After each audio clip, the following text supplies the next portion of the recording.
I'm going to show you 3 different methods for starting or joining a Google Meet. The first method you would use with colleagues. So in your Google Calendar, you can double-click anywhere and open up an invitation. You can give it a name. And you can adjust the date and the time, and you can even make it a repeating event.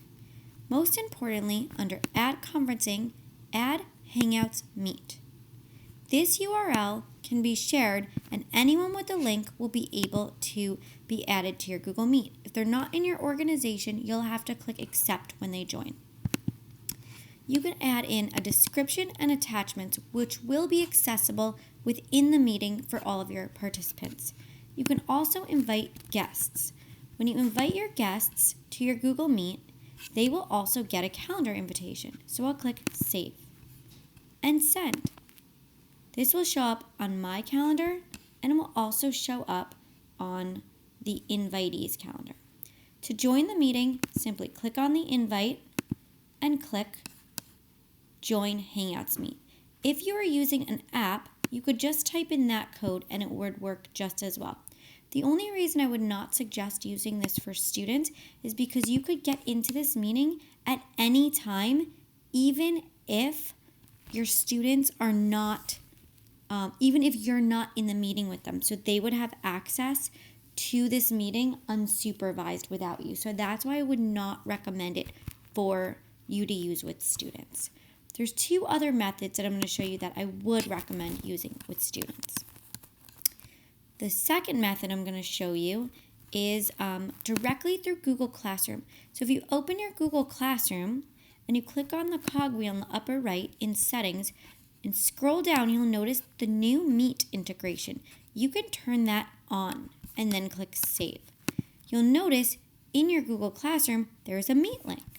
If I open it from the student perspective and I try to enter the meeting, it won't let me.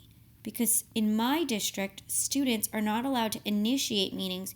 They're only allowed to join ones that the teacher creates. So the student would have to wait for the teacher to initiate the meeting first. And then once the teacher initiates the meeting, the student will be able to join that meeting. I'll show you. I'm not going to join because it'll make a lot of noise, but that's how a student would join the meeting. So if you're the teacher, you would just tell the students ahead of time, we're going to have a meeting tomorrow at 10 a.m. Make sure that you click on the link at the top of Google Classroom at 10 a.m. to join the meeting.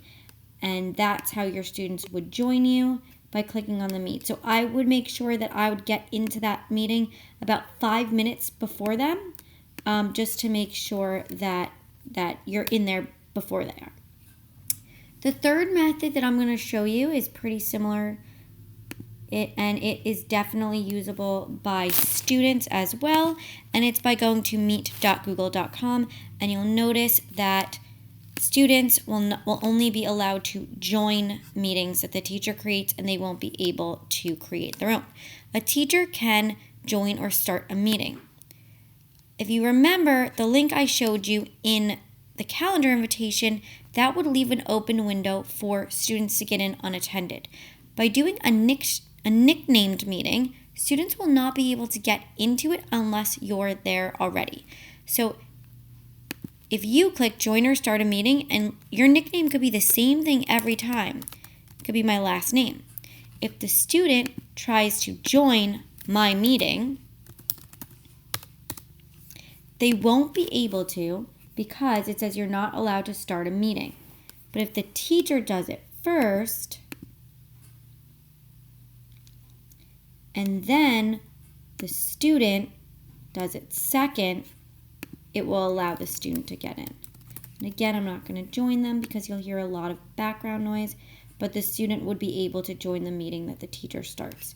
One very, very important piece of advice, I'm just going to click out of them. One very important piece of advice that I will give you if you're trying to keep it super secure for your students is to make sure that you're the last one out. You would do this with your own classroom anyway. You'd make sure all the students left before you. You can also remove them by clicking on the participants. I'll show you. By clicking on the participants icon when you're in there and just removing them. As long as you are the last one there and you hang up, they can't get back in. So that's my nickname that comes up for that. Right here is your participants icon, and you'll notice I don't have any participants in here, but if I did, they would all show up, and then I could remove them. There'd be a minus sign. And you could just make sure you're the last one out. And when you end the call, no students will be in there unsupervised.